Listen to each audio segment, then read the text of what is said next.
This video will demonstrate the installation procedure for portable steel yard ramps from Bluff Manufacturing.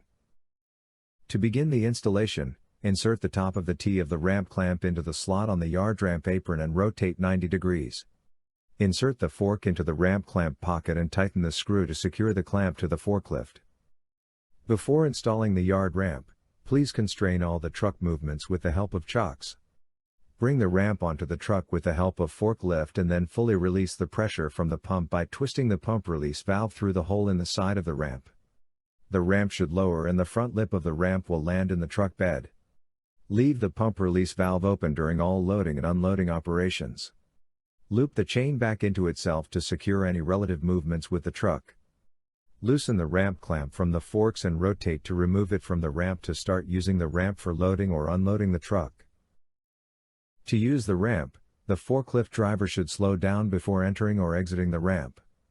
The load should always be facing uphill, so the forklift should back down the ramp if it has a load. When driving up the ramp, the forklift driver should not exceed 3 miles per hour.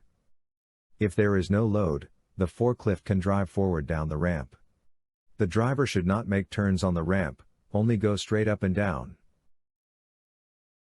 The driver should also slowly drive down the forklift from the truck not exceeding 3 miles per hour when on the ramp. When finished loading or unloading, unlock the chains from the truck. Next, close the pump release valve by turning it clockwise. With the pump release valve closed, insert the pump handle into the top of the pump through the grating. Actuate the pump handle forward and backward to lower the undercarriage and lift the ramp. Once the lip is no longer in contact with the truck floor, the truck can pull away.